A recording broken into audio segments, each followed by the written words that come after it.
but it's still on your computer. You can click on the TV icon. I think it's on the left-hand side. And then say you missed my class, say it started on our website 10 minutes directly. in. Yeah. So we're just new at this. So Umair, you're going to give me back the thing so I can hit the record button, right? That's correct. Yep. Perfect. Yeah. So you'll see next time you go into the the website, you'll see little icons down the left-hand side. And so a class has already started. You're kind of curious about it, but you didn't sign up for it. You can click on it. And if they're live streaming it, because they only live stream so many classes a day, then you can, oops, let me just get this going here. Then you can basically see into the class and see what's going on. So today we might have some people doing that. So that's okay. I mean, they're just so it's strictly something you go on the TV. You can do it on your TV, but you do it on your computer. Oh, you can okay. do it right on your computer on the website where you would register for the class. On the left-hand side, I think it says TV, and then you click that little icon, TV icon, and it'll show you which 4 or 5 classes that day they're live streaming, and it'll say going live right now, and you know if it's live. You could click it and go, oh, that's what Wade's all about. That's what that class is like. I'd like to sign up for that class. Or you just stay in it and listen to the whole entire thing. But nothing that you would do on a tablet. You could do it on a tablet, I think. I think you can do it on your tablet. Thank you. Well, I'll check. I'm not 100% sure, but try it out. Why don't you try it out? I think every day there's 4 to 5 classes. So it's a live feed. So people are actually right in here into our class right now. So let's get started. Let's get started so we don't run out of time. And thank you, Ravina. Bye-bye. You're welcome. So let's share the screen. I'll get ourselves started. So if you didn't hear me in the very beginning, get yourself all organized and settled. Get your water or your tea. I'm drinking a ginger lemon tea right now, just for my voice. I don't know how Wade does it. I think Wade teaches, one of our guides, he teaches quite a few classes per day. This is my first day teaching 3 classes in one day. So my voice, I thought, oh, I'll make myself my little ginger tea. All right, so you are in the right place if you're here for optimal brain health to minimize dementia. I named it that way because I wanted us to learn about brain health and also realize and learn some stuff about dementia, so we don't have to feel afraid of it.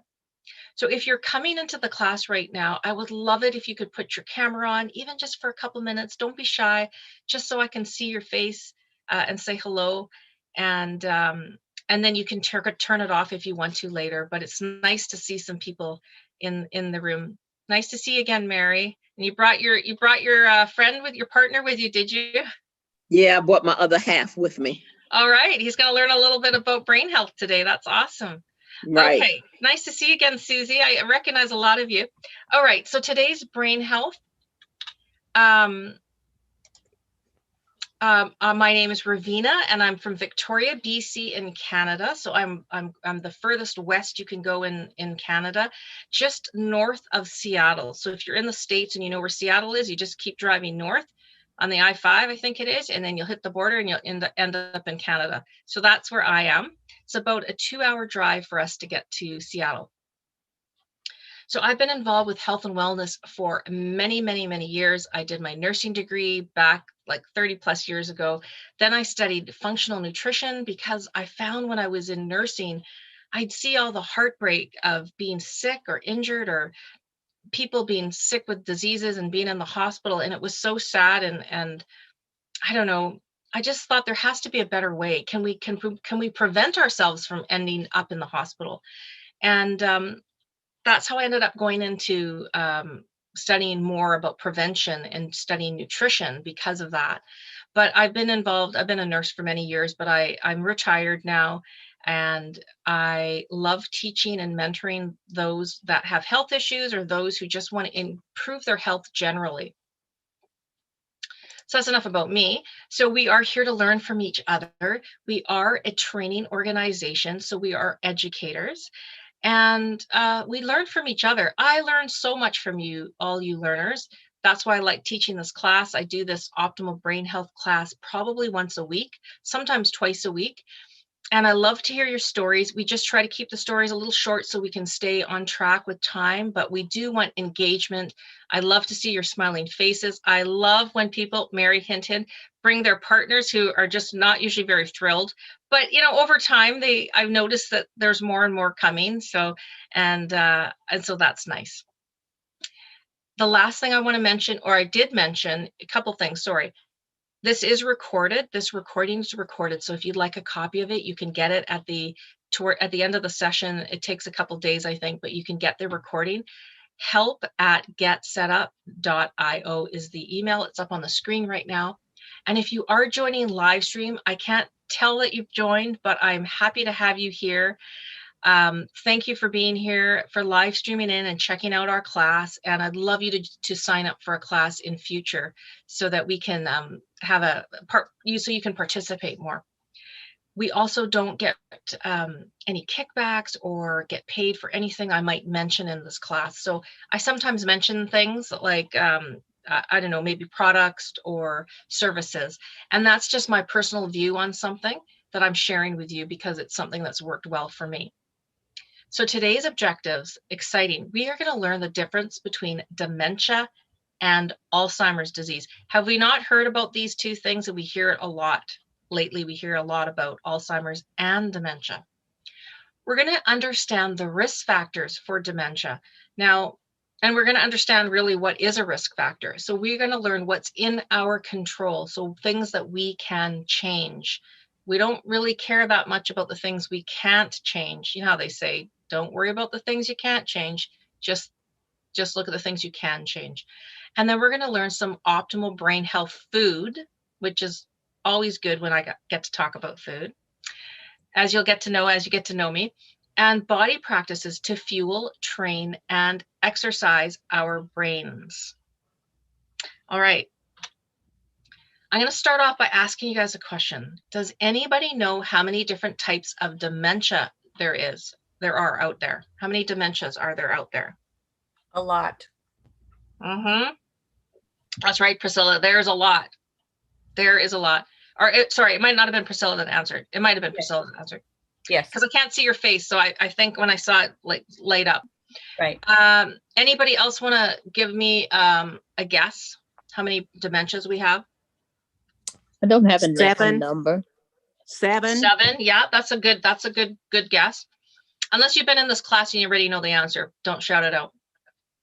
Okay. 10 or more, huh? There's a lot. There's a lot. In fact, there are, I don't have a slide for it. I always do that and there's no slide because it's just unbelievable. There's over 400 types of dementia. Over 400. Is that not crazy? Yeah. Why do we hear about dementia all the time? Oh my gosh, we hear about it all the time. It's on the news. It's in our newspapers. I don't know. I live in Victoria, BC, where our population is sort of an older population. I mean, in the days, I don't want to say the sayings because they're not very nice, but way back in the day, about 5, 6, 7 years ago here in Victoria, everybody was like at least, over 60. And it's now become more of a young people's place because they realize, hey, there's beautiful ocean, there's great mild weather, you can ski and golf on the same day. Like, wait a second, I want to come live in this little area. But we hear about dementia all the time. So can anybody tell me what the most common type of dementia there is? And it has not changed, I don't think, in years. This is the most common. Alzheimer's. Yeah, that's a great answer. Anybody else? Sometimes it's what we're familiar with because a family member has it, or we know an uncle or a distant relative, or we hear about it because it's like the latest thing in the news. But the actual most common dementias, and I've just shared that with you, there's over 400. The most common is Alzheimer's. And guess what? Alzheimer's accounts for 60 to 80% of all of those dementias. So out of those 400, Alzheimer's is taking a whole block. It's like 60 to 80. And we say 60, 80 because sometimes it's unreported or it's underreported or it's misdiagnosed and things like that. So they say 60 to 80%. That is a huge, huge chunk. Now, nobody shouted any other types. And, you know, sometimes I hear other people coming up with things that they've heard. What do you think the second most common type, now that you see Alzheimer's as a type of dementia? Any other guesses for this next one? Lewy body. That's a very good guess. That's up there for sure. But that's not the correct answer. What did she say? I didn't understand what she said. She said Lewy body dementia. It's 2 words, Lewy - bodies. We have Lewy bodies. It's a something in our brains. So if you have Lewy body dementia, it affects the Lewy bodies in your, and I'll talk about that in a second. So the Sundowners. That is a really good guess. Sundowners, we'll talk about. Sundowners is what happens very frequently with people with dementia. So it's kind of like it's like a syndrome it's like a symptom of these diseases. So we'll talk about that in just a moment. So vascular dementia is the second most common. And guess what that is? That is when typically you've had a stroke. So if anybody, anybody who's had a stroke, that's not just like a tiny little mini blip stroke that shows up on their, on their scan and they go, you had a mini stroke. Now that happened to my cousin. She didn't even know she had a stroke. She had a little mini stroke. Not that those are anything to like go, no big deal. It's your body's telling you something. But when you have a significant stroke, you have deprivation of oxygen to your brain. When that happens, chances are you could get vascular dementia. So it just basically means your brain had oxygen was absent for a little bit of time. Now your brain is like suffering. And now you've got some kind of dementia stuff happening. That's what vascular dementia is. And it's the second most common. If it wasn't for Alzheimer's, it would be number 1. And that just goes to show how unhealthy we are as a society, that we're actually allowing ourselves to get to the point where we have a stroke. Now, don't blame yourself for having a stroke, but there's definitely some things to improve in your health to stop you from having a stroke, to prevent the stroke. But we're here to talk about the brain health and dementia. Okay. Here's a question. I don't know, Mary, your second half there. I wanted to know do you think, or any of you, do you think that dementia is part of normal aging? If you think so, shake your head. If you don't think so, shake your head the other way. No. Do you think it's part of normal aging? Because we see it a lot, right? Yeah. No. Yeah. Okay. So we got no's and yeses.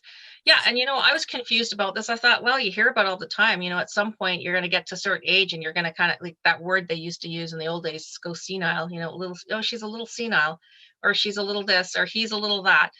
I don't like to use that word. I don't think it's a derogatory word, but senile, yeah, it's probably not the best word to use nowadays. So is it part of normal aging? Absolutely not. Dementia is not part of our normal aging. Hey, isn't that good news? Yes. Yeah. I'm excited. It's great news for me. In fact, most of us will have this amazing memory. You're not going to like get improved memory, I don't think, over your years, but you certainly are going to be able to attain your memory, remember your skills, remember your stories from the old days, remember your stories from your workplace, right in throughout your lifetime until you pass away. So that is really, really great news. Dementia is not like a given. A lot of us do get dementia. I'm crossing my fingers and I'm praying to God that I don't get dementia. And here's the thing about it. This is sad, but it's true. They did a study on this and they asked people, would you rather get cancer or Alzheimer's? Or would you rather get cancer or dementia? Guess what? Most people would rather have cancer than get dementia, because nobody wants to lose their mind. It's a pretty scary thought to think that at some point, your spouse, if your spouse is around, is going to be taking care of you because you can't remember how to turn the TV on. And unfortunately, for all the years I worked as a nurse, and I worked in nursing homes when I was a student nurse even, your Alzheimer's can get to the point where you can stare at the TV and you can't remember how to turn it on. So, and in the first few stages, when you know that there's something not right and you're starting to forget stuff, it's a really angry stage where you are just feel so out of control that something's controlling your brain. that you're slowly losing your mind. So let's get the negative stuff out of the way. I'm fearful of that, but since teaching this class and realizing there's so many things in my control to improve my brain health, I'm going to keep doing it. So congratulations to all of you that are in this class right now. You are learners. You are lifelong learners. You're learning in your older years. You didn't just stop in college or in high school or elementary school for some people. I think my dad got to grade 8 education. And he, grade 8 education, because that's all, they could manage. And then he had to kind of go to work sort of thing. And this was back in Fiji. This is back in the, was he born in, he's 87. So what is that, 30 something? He was born in 30 something. So back in the day, you got to go to school, grateful to go to school for 8 years. And then that was it. But the fact that you're here as lifelong learners, that is great for your brain. And we're going to learn about that. So for those of you that are wondering, what about that sort of like, my brain, my memory, I know for sure is not as good as it was when I was 20 or 30. There's a thing called age-associated memory impairment. And age-associated memory impairment happens to about 40% of us. 40% of us after the age of 65 will have some type of memory loss. So we that word finding, can't think of that word. Gosh, yeah, now that you mention, I remember that happening at work, but I can't picture it anymore. So we might have some form of memory issues, but that doesn't mean you have dementia. It does not mean you have Alzheimer's, okay? So that's totally separate things, but this can happen and that's okay. So, just because your partner forgets something, you don't have to go, hey man, you got dementia. I mean, we can be funny and say that, but it's probably not one of those things to joke about because, God forbid that, we don't want to end up with dementia. And I say it lightly, but I'd rather lose, well, I don't want to say that. That's terrible too, to say you'd rather lose a body part than lose your mind. But I guess losing your mind is like losing part of your body, right?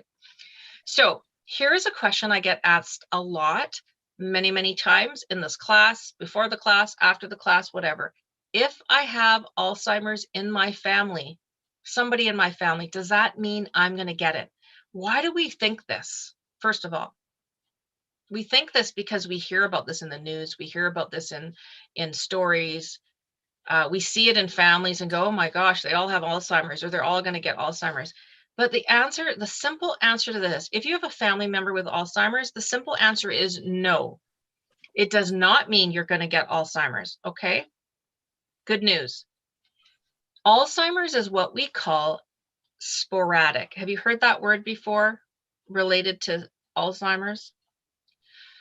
Sporadic means it does not run in families. Hurrah. It doesn't necessarily run in families, okay? Yes, there's a small percentage, like around 5%-ish, that is considered hereditary Alzheimer's. It does exist. We call it inherited or familial. So it's like family, right? That's where it's probably a Latin word, but the familial, it's running in families. Only around 5%. So 95% of Alzheimer's is based on some things we're going to learn about. So if you do have a family member, I'll preface it this way. If you have a parent, if you have a sibling, the chances of you getting Alzheimer's does increase. So only direct relatives, a family, a parent, a mom or dad, or a sibling that has Alzheimer's, there is a bigger chance that you could get it too, and that you fall into this hereditary area. Now, for most of us here, we're older adults. Most of the time with the hereditary type of Alzheimer's, guess what? It starts showing itself when you're 30, and you're 40, when you're 50, because typically Alzheimer's happens after 60. So if you have a family member with Alzheimer's and you're now in 60, pray to the Lord that you didn't get the inherited, you don't have the gene, it didn't run in your family, like it didn't have the gene, the genetic thing to give it to you. So those people that you see that have Alzheimer's and they're young, they probably have hereditary Alzheimer's that was passed down by the genes.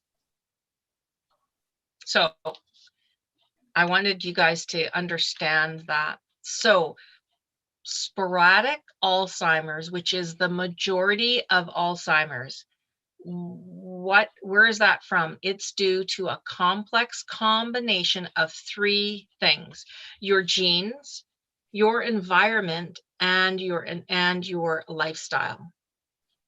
So what does that tell us? That tells us that we have kind of a lot of control, don't we? Our environment and our lifestyle, we can change our environment, we can change our lifestyle, we can improve our environment, we can improve our lifestyle. So help me, what does it mean? What can we do? And just speaking about genes for a second, yes, genes can be passed down. Like I have a weakness for diabetes, for example, in my family. Both my mom's parents had diabetes, adult onset, and so did my mom. So I have the gene. The gene's kind of there, but it doesn't mean I'm going to express that gene. And what I mean by that, expressing the gene, is that you go into that full disease as well. Does not mean you express the gene. You might have it in your body, but if I can improve and keep my environment in good shape and my lifestyle in good shape, I do not have to have adult onset diabetes like my mother. My mother got it when she was 55. Guess how old I am? I'm 55. So, Hello. but the difference is, Hello, hey, babe. the difference is with, the difference is with me and versus my mom. When my mom was 55, she was stressed. She was working full time. She had 3 young kids, or, 3 kids that were still under her roof. My father worked full time. They were busy. It was like a busy life. My life is a lot different at 55. I'm married 4 years. My first husband, I'm, financially, I'm going to say independent in a sense. I've retired from 2 years ago. Like I got to retire early and do what I really, really, really, really love, which is to mentor people with health. So your environment and lifestyle have a big, big part in this. All right. We're going to look at risk factors. Can anybody tell me what a risk factor is? We kind of hear about it and it always relates to medical conditions. Can anybody succinctly say what a risk factor is? I'm going to explain it, but I just thought I'd ask if somebody wanted to take a shot at it. Anybody? What about relationships? Yeah. Risk I was going to factors. say, is it genetic? What do you call it? Is that it? The word genetic? Genetic is a word, yeah. Risk factors, well, so we kind of all have a sense of what a risk factor is, but it's hard to sort of put it in words. So we'll put it in words and then we'll practice it so we remember. So, yeah, go ahead. Mary's partner there, did you want to say? Well, basically, a risk factor is what that particular thing that makes you susceptible.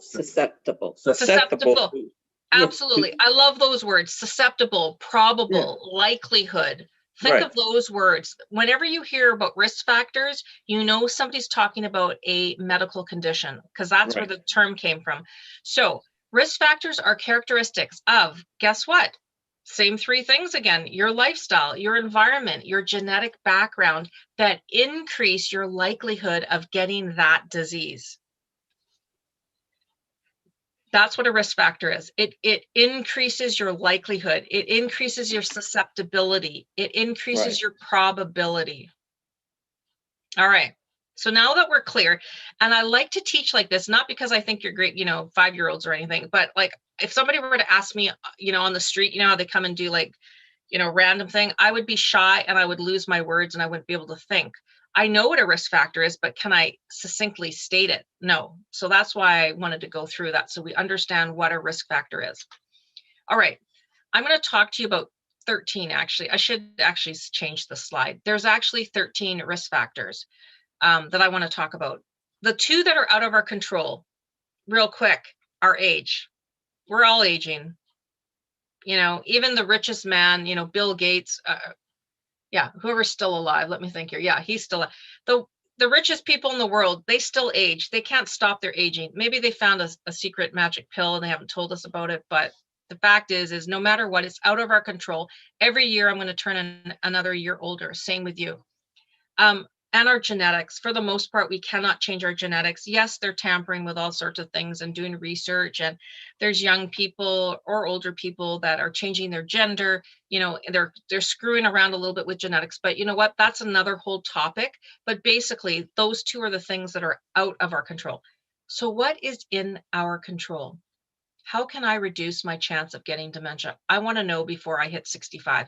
Because guess what? When you turn 65, the chances of getting dementia increase quite rapidly every year over 65. That's why we see it in the older years. So here's the list, and I'm going to talk about each one of these really quick. So blood pressure. What is it about blood pressure? Well, they say, the research shows, now I'm not the researcher, but they've done many, many tests. People that have consistently high blood pressure are at more, so we call that hypertension as well. Hypertension in midlife, you are on average more likely to develop dementia than, say, your spouse who has normal blood pressure or your neighbor. Why is that? Well, when you have high blood pressure, you're putting yourself at risk of having a stroke. And we just determined that having a stroke, you're likely to end up with vascular dementia. So what I want to say about blood pressure is, if you have high blood pressure, and don't be sad or worried if you don't have to be sad or worried with high blood pressure. You just need to do something about it. So in one of my new classes coming up, I'm going to address blood pressure and how can we use natural remedies to reduce it.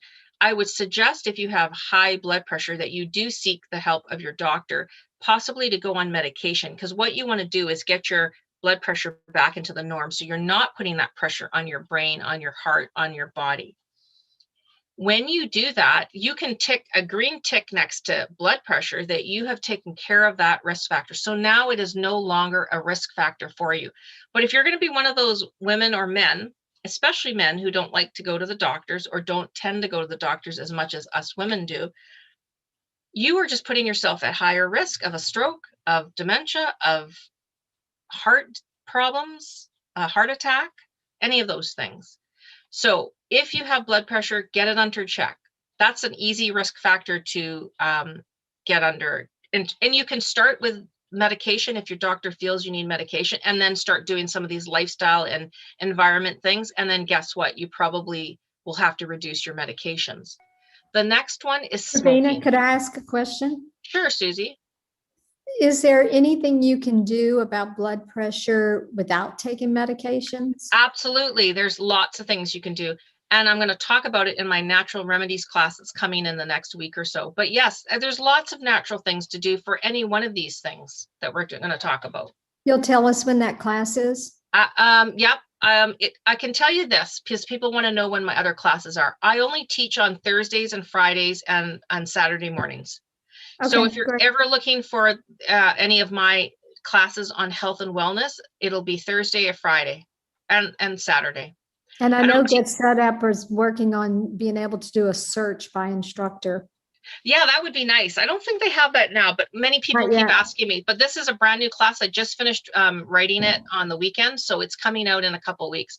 And I did try to search after I took your last class, which was today, your name, and it didn't work. No, it doesn't yet. But they're working on getting that into the system. But the natural remedies class is kind of like my healing foods class, but it's about 7 common ailments that we have as older adults and what you can do naturally to help those things. It's a great class, if I don't say so myself. Yeah, and one of the 7 things is high blood pressure. So all I'll say about smoking is that the research suggests that you are at, get this, a 45% higher risk of getting dementia if you smoke. If that's not a reason to stop smoking, because none of us want to get dementia. Why is that? I don't really know. But actually, it's more specifically to get Alzheimer's. Well, Alzheimer's is the most common, but you are at risk, 45% higher risk of getting Alzheimer's if you smoke. Now, the good news for anybody who does smoke or anybody who has stopped smoking If you are in the ex-smoker camp, you are like the non-smoker in this case. Your 45% disappears. When you stop smoking, you get rid of this risk factor. So again, it's your lifestyle, it's your choice. We have choices here. Okay, so that's about smoking. The third one before cholesterol, I'm just going to mention in there is diabetes. So diabetes, which is sad because it runs in my family, you are at higher risk of dementia, period. I don't know why. Well, I do know why. It's all intricate to do with the strain you put your body under when you've got blood sugar issues. But just like we have insulin weird issues in our body when we have diabetes, like our body isn't sensitive to our insulin anymore. So there's problems with the pancreas and the insulin making. We have insulin that for our brain as well. So if you have too much sugar in your body, you're affecting the insulin sensitivity in your brain. They actually call type 3 diabetes Alzheimer's. Like some doctors are actually calling it, you know how we have type 1 diabetes, which is the kind of you get as a juvenile, or you have to have the insulin shots. Type 2 diabetes used to be called adult onset diabetes. Well, now we can't call it that anymore because so many young people are getting adult onset diabetes. So type 2 diabetes, but type 3 diabetes is Alzheimer's. That's what they're calling it. So if you have diabetes, please get your blood sugar under check so you can kind of reduce that, try to reduce that. Some people reverse their diabetes, or their diabetes. So that's what I mean by being able to reverse that risk factor. Cholesterol levels are the same as the blood pressure. If you have high cholesterol, you are at higher risk of getting dementia. So get it under control. By changing your diet. Maybe your doctor puts you on Lipitor or some form of medication to try to help keep your cholesterol down. One of the best things for cholesterol is to eat healthy fats. If you eat healthy fats, now it's scary, right? You're going, oh my God, I already got too much lipid fat in my body. I shouldn't eat fats. No, healthy fats increases your good fat, your good cholesterol. Does anybody know what good cholesterol is called?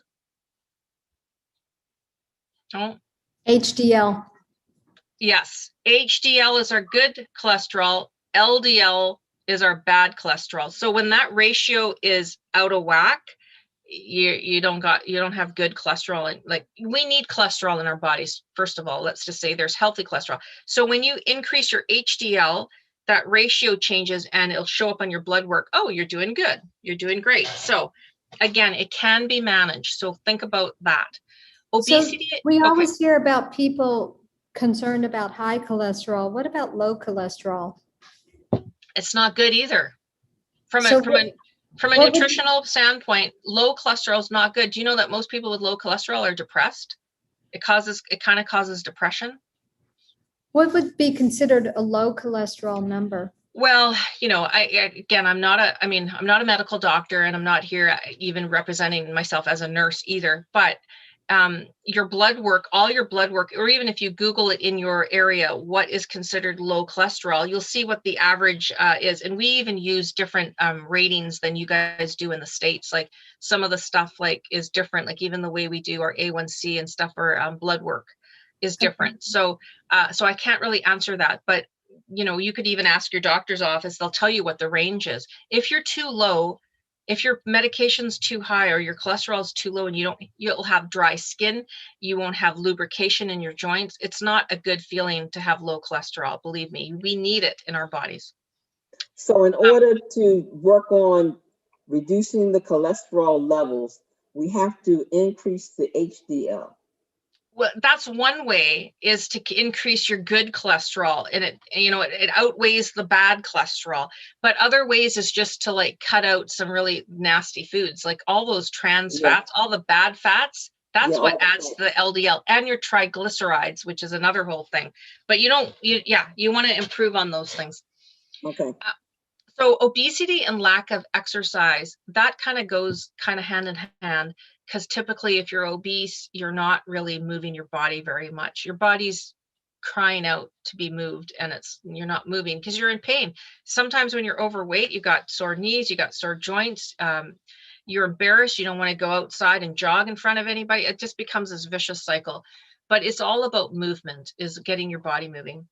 Diet, we talk about this in many of my other classes about a healthy diet. What's a healthy diet versus a bad diet? I would say cut out that processed food, the convenience foods, the packaged foods.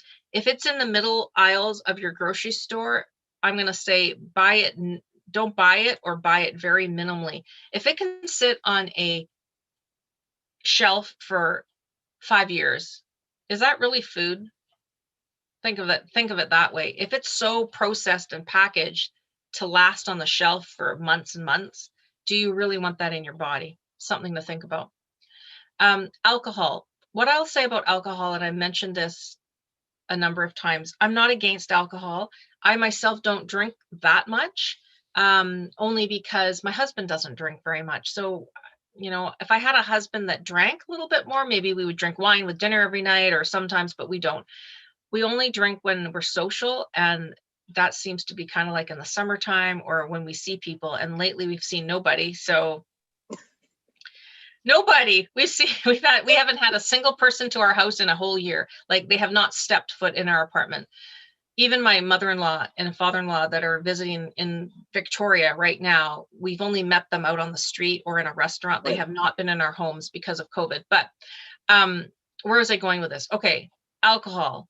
If you drink alcohol excessively, you are at huge or higher risk of getting dementia, period. What is excessive drinking? Well, that's your definition. But I would say if you don't have freedom from alcohol, you know, they talk about food freedom. If you've got food freedom, if you've got alcohol freedom, that means that you can take it or leave it. You do not have to have that glass of wine with dinner. If you have to have that glass of wine with dinner, then you don't have freedom from alcohol. And then I would say maybe there's a little bit of an issue. And I don't care whether you drink every day or you binge drink on the weekend. Do you get my point? Like, so excessive drinking, you can decide what you think is excessive, but it does change your chances of getting dementia. All right, levels of formal education. What all this means is that if you use your brain, you don't lose your brain. So use it or lose it. So keeping your brain active is, so formal education, you keep learning. You guys are lifelong learners. You're here learning in your older age. So you are lifelong learners. You're using your brain. We almost get a little bit of a cognitive reserve when we use our brain actively. And it's there to protect us when we have an injury to our head. Very important. Depression. Depression is a funny, interesting one. Some researchers feel that depression is a risk factor. If you have depression, you have a bigger chance of getting dementia. Others feel that depression is a symptom, early symptom of dementia. So, you know, does that mean that when you were a kid and you had depression that you're going to get dementia? I don't know. The research is still ongoing about this subject with depression. Head injuries kind of make sense. And I just relate it to, you know, you fall off your bike and you're not wearing your helmet properly, you bang your head, you have a head injury. The repeated head injuries is what is very related to dementia. So we think about what? Soccer, football, rugby, all these professionals that are constantly banging their head. Boxing, oh my gosh, like boxing's got to be one of the worst. Wrestling, sometimes I think they bang into each other. We've got people like Sugar Ray, you know, Sugar Ray, the boxer. He ended up with Alzheimer's in his history. There's other famous, I think there's a really high increase, like 17% higher increase of getting Alzheimer's if you're a boxer. That's pretty scary, right? It's from repeated banging on their heads. Hearing loss is also, think of it like the blood pressure and the cholesterol. If you have a hearing problem, the reason why they say hearing is a precursor or can lead you to dementia is because we tend to isolate ourselves when we have hearing loss. We go to the party, the family event, too many people are talking. Now I can't hear. I'm just going to retreat into the corner. So you tend to isolate yourself. You might start to not be able to look after yourself as well because you're missing half the story. You're missing the news. You're missing stuff. And so there is a relation to hearing loss that's not taken care of to getting dementia.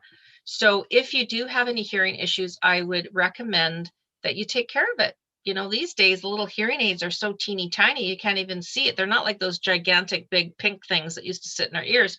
Nowadays, you wouldn't even know somebody had a hearing aid in. So don't be stubborn like my father. I bring him into all my classes because, he's 87. So I have lots of stories and to tell about my dad. So he probably wouldn't be happy if I told him, but he's stubborn. He will not get a hearing aid. So, that's his choice. The last two are, I think super important. Lack or poor sleep. Do you know what your body does at night? Like really, like our body needs time to recoup. We all need a good night's sleep, but if we don't sleep, our brain doesn't have time to flush out what they call amyloid betas. It's a hyphenated word, amyloid-betas. They're like particles of protein. If our brains doesn't have enough good sleep and enough water, it can't flush those things out of our brain. And what happens when those little particles stay in the brain? They become plaque. When they do autopsies and stuff of people with Alzheimer's and they say, oh, there's a lot of plaques in there, or they do a little scan and go, yeah, you got a lot of plaques in your brain.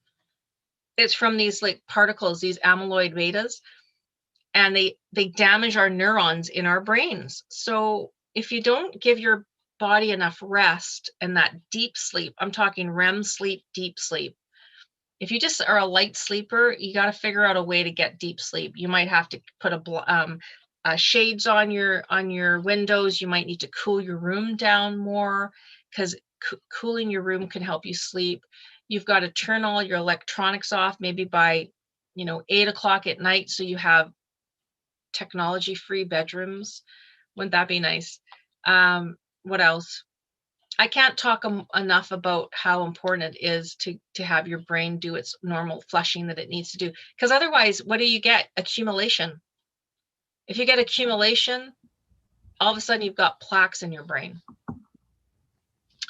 And then the last one I want to mention is about living near busy roads and why. Okay, the noise isn't great. Any kind of abusive like noise is not good. But the main reason is that it's the toxins, the pollution that comes from the car's exhaust. So when the research was done, they researched it based on 50 meters, which is 164 feet. So if you live within 164 feet of a main thoroughfare, not good. So that's your environment. Maybe you need to move. Maybe you need to make sure you've got air purifiers in your house. I have a Dyson now because we noticed we live on a medium, moderately busy road, but we get a lot of particles and stuff that come in through the window from our balcony.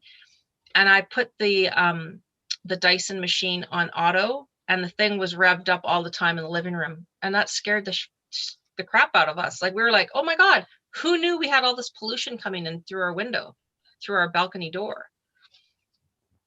All right, so those are your risk factors in your control to change. So let's think about it again. Dementia develops. Why? Because we have a combination of all of these risk factors, and it overwhelms our brain's ability to be able to clean and tidy and maintain and repair our brain. Does that all make sense? So the more risk factors you have, the more your brain is overwhelmed. The less risk factors, the more your brain has time to kind of like do its little house cleaning. So we're going to go through what can we do to improve our brain health? Well, we can be more physically active. So any kind of movement, I don't care what you decide it is. It could be dancing when you're cleaning your house. It could be getting some chair yoga, going. It could be working in your garden. It could be getting out and walking. I mean, obviously, if you can do some aerobic exercise, like a good walk is amazing. Walking is great. And call it movement because it sounds more fun. It doesn't sound like it's a chore. The second one is being more socially active. Well, why is that important to our brains? Well, when we're socially active, we are, oh, I love your cat there, Karen. I love cats. Well, see, that's being socially active, having pets, right? Because you have someone to talk to, and it helps to reduce your stress level, which is lovely. But when you are social, you have an opportunity to share stories and get support and all those things that help improve our brain health. Very important. And right now it's a bit tricky, but come up with some other things. Join a book club online, or I don't know, there's so many things you can join online now. Like Get Set Up has so many classes. Challenging your brain. You know, I know there's been a article or something that came out saying, oh yeah, well, if you do the word search every day, that doesn't help your brain. It only helps you be better at word searches. I mean, there's a little bit of truth to that. Basically, come up with something new every quarter, like every 4 months or every 3 months. I don't know, try something new. It could be learning a new, like a crochet move or a knitting thing. It could be pulling out a puzzle. Trying chess. I'm not very good at it, but maybe taking up chess. It could be anything. Doesn't matter. As long as it's something new, your brain has to build these neural pathways for that new thing. It could be a new way that you drive to the grocery store. Yes. Your brain adds a new pathway. So now it's got 2 different ways it can get to that grocery store. Anything to build the neural pathways in your brain. That's how they talk about changing a habit, like getting rid of a bad habit. You don't change the bad habit, you just replace it with a good habit. When you have a good habit, the good habit builds this neural pathway, and if you repeat it, 30 days in a row or however many days in a row, it becomes a habit, and it becomes this good habit. So it's the same thing. You want to build new neural pathways in your brain. The fourth one is embracing the healthy diet. And we've talked a little bit about that, but basically limit those processed foods and the meats and the sweets and the dairy and all that stuff, because it's harming your brain. It really is. You're adding more toxins to your body. So now your body and your brain have to flush out more toxins. What else do I say here? Yeah, your portion sizes, all these things for health. Just think of the rainbow when you're eating. This one's important. Back in the day, it was really, really important because no boss came around saying, Joe, are you wearing your ear protection and your eye protection? They didn't care. You were sent out to work in the construction or whatever. And it was up to you whether you had the earplugs in or the ear protection or the eye protection. Nowadays, we're a little bit more strict about that. But regardless, you got to protect your head. Protect your eyes, protect your ears, protect your brain. We have a skull to protect our brain, but you take a nasty fall on a cycle. If you don't have your helmet on fitted properly, the helmet goes like this. It shifts back and you still bang your head. So just because you have the helmet on your head, you got to wear it properly too. Managing our stress. We've talked about this. And the reason is because if you don't manage your stress, do you have a good sleep? Probably not, right? You're dreaming, you're worrying, you're thinking. So poor, like increase of stress, poor quality sleep, not good. I like to emphasize in this, especially for a lot of us that live by ourselves. I mean, I'm living with my husband now, but I was on my own for many, many years into my late 40s. I lived alone. I got pretty good at accepting help from my brother and my dad. Like they'd come over and help me cut the lawn or do something when I lived in my house by myself. I was a young woman. I had my own house. I was feeling very proud of myself, but there was a lot of yard work. But I managed my stress by accepting help. So if anybody is living on their own, don't try to do it all yourself. Seek support from friends and loved ones. and accept the support is even more important, because a lot of us are a little bit proud and think, no, I don't need any help. But you know what? If somebody's offering you help, take it. All right. Brain foods. We're going to end on brain foods. So brain foods, there's a lot of foods that we can eat that our brain loves. Now, one of my top favorite mentors his name is Jim Quick. He has a podcast out. He's got a lot of freebies online. You just have to look his name up. It's spelled just like that, Jim Quick. He had a brain injury when he was young. He tells that story, and then he suffered through school. Oh, he had to study 10 times harder than anybody else, it seemed. But he made it his lifelong passion and purpose to teach others on how to have really good brain health. He has a top 10 brain foods list I'm going to share with you. So these are your top 10 foods for your brain. Avocados. If you hate avocados, I feel really sad for you. Some people don't like avocados. I don't know. I don't think they've eaten really good guacamole if they haven't had good avocados. It's great for your blood flow. It's got that good mono unsaturated fats. It's really good for you. It's full of fiber, full of vitamins. It really helps your brain. Your brain loves avocados. It's a nice steady stream, so you don't get the blood spikes, sugar spikes. Blueberries, Mr. Jim Quick calls them brain berries, which is kind of funny, but he calls them, they're like brain berries. Have your brain berries every day. If you can eat blueberries every day in your smoothies, fresh, on your cereal, what else can you do with blueberries? I make a vinaigrette with blueberries. If you take my 7 Healing Foods class, I have a recipe for my blueberry vinaigrette. It's really beautiful. You can put it on fish, you can put it on chicken, you can put it on salad. Broccoli, our brains love broccoli. The fiber, the rich minerals and vitamins in it.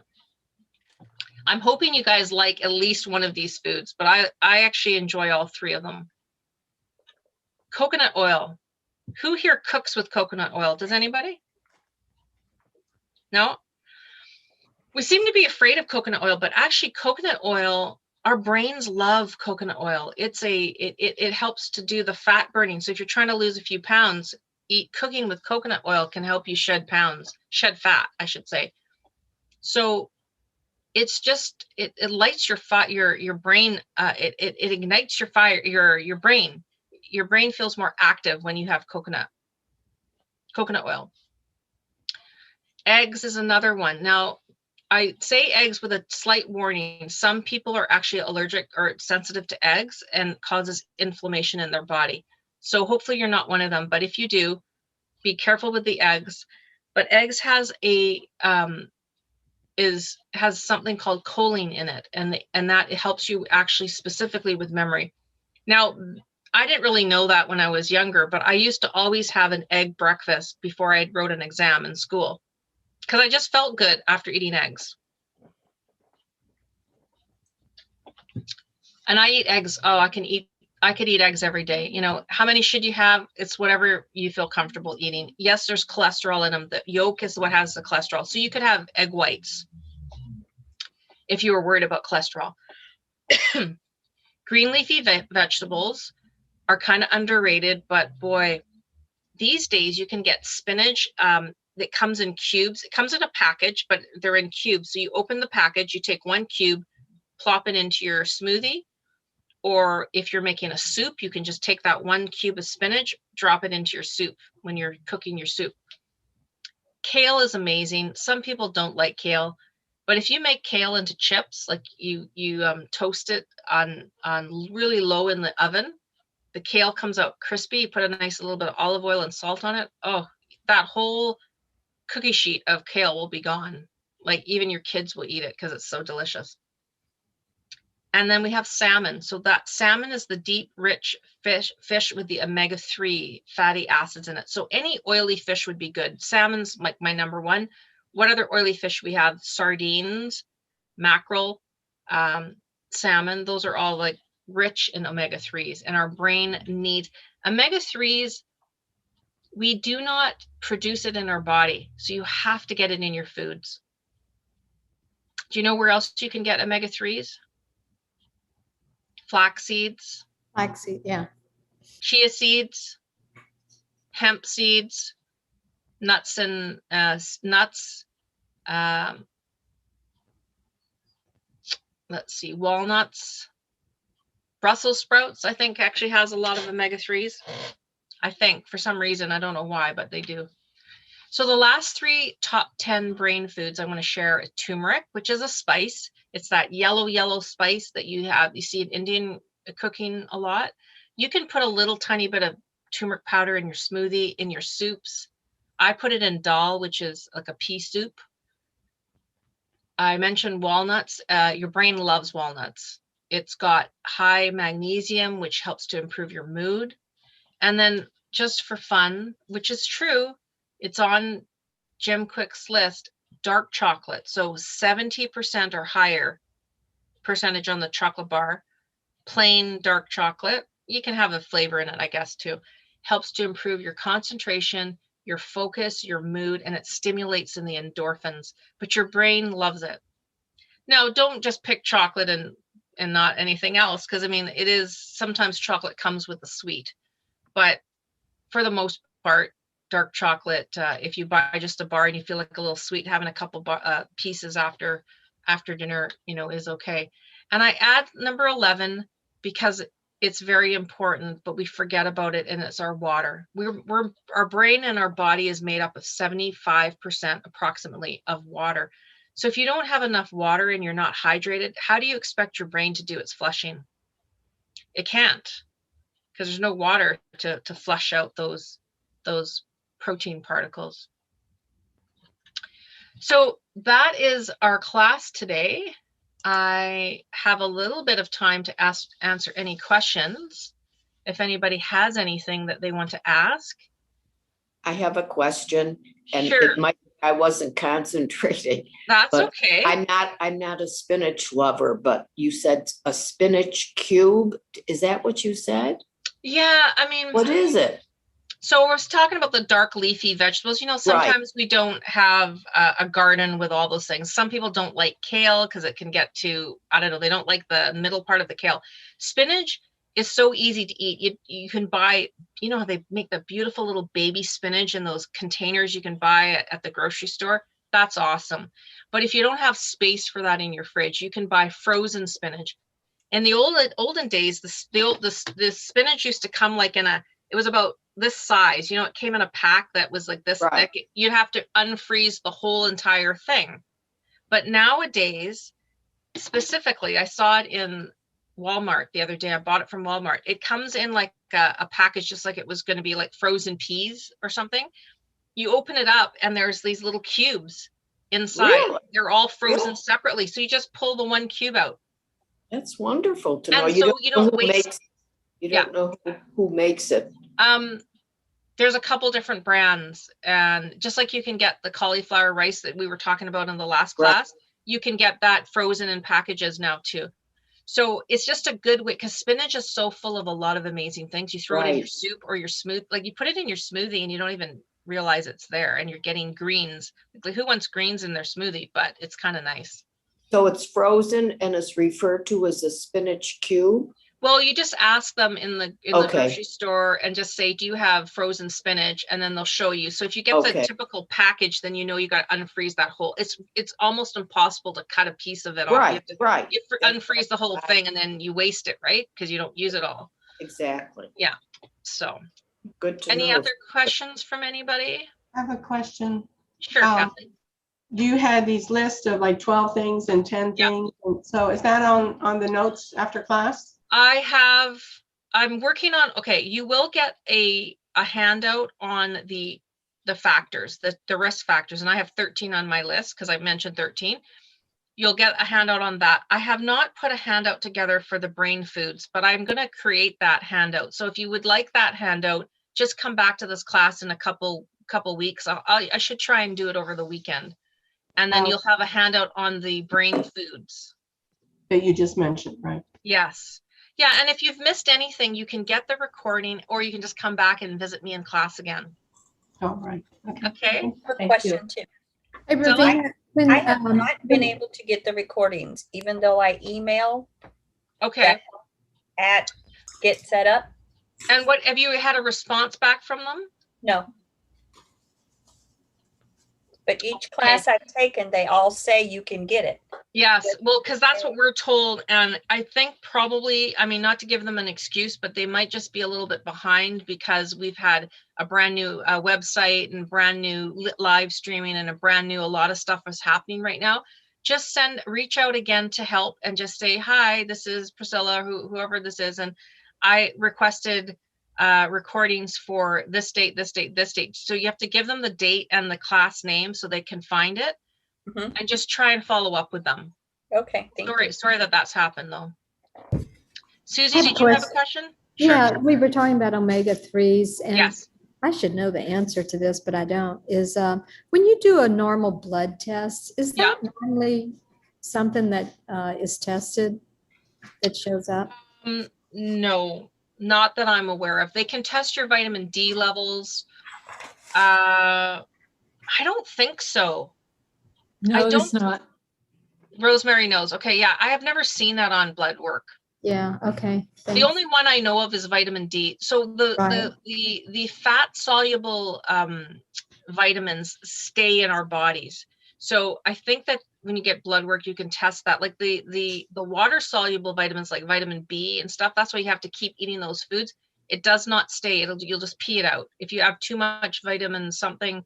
If it's water soluble, it just comes out of your system. But you can OD on, say, vitamin E, because E is a fat soluble one, like vitamin D. But most of us for vitamin D, we're low. Like we're just low in vitamin D in North America. So we need to do something about our vitamin D. My doctor was telling me vitamin D stays in your system too. It does. It's a fat soluble thing, but we just don't get enough of it. Yeah. We don't get enough. Like even sunshine, you can convert and create it in your body, but we just don't get enough of it because most of us plaster sunscreen on us and have a hat, which again, it's like, do you want to get skin cancer or do you want to have more, it's that whole controversy thing. But yeah, I'm going to stop the recording now just so we stay on time here. Yeah. So does anybody have anything else before I head out? Can I make a statement? You sure can, Priscilla. Go for it. I have been caring for my mother who's 85 with dementia for 3 years now. Mm-hmm. And I've played around with all different things. If I keep her room dark with darkening, window shades or curtains or whatever, mm-hmm. and keep it relatively cool, she will almost sleep all through the night. Yes, nice. Yeah, that's to talk about good sleeping hygiene. Good sleeping hygiene, our room shouldn't be more than 60 something in degrees. Can you believe it? Like if my room is hotter than that, I do not sleep well. You don't realize you're not sleeping well. You're tossing and turning because your room's too warm. You can have your heat on during the day, especially if you're home all day, but turn it down or off at night. Well, maybe not off, but turn it down at night. Your body will love it. She was up 3 to 6 times a night before. Yeah. And I just kept lowering it and lowering it and lowering it. And she's very active with her arms at night, yes. And that's calming down as well. Lovely. Oh, good to hear that, Priscilla. And good for you that you're taking care of your mom. It's a lot. It's hard being a caregiver for sure. It is. I'm glad you're here at this class to learn some of these tips and stuff. All right. Well, I'm going to head out because this is my 3rd class. I'm going to give my voice a little bit of I don't know how people teach all day. I couldn't do it. Anyways, it's lovely. Thank you very much. You're welcome. It's lovely to see all of you here, and I look forward to having you in other classes of mine. So, by the way, I made your mother's recipe. It was really good. Oh, which one did you make? The dal. Oh, good. My mom's recipe. Yeah. It's very good. Oh, good. So for any of you that are listening, it's in the 7 Healing Foods class, and I'm going to send a post email out to you sometime today. With the attachments for the handout.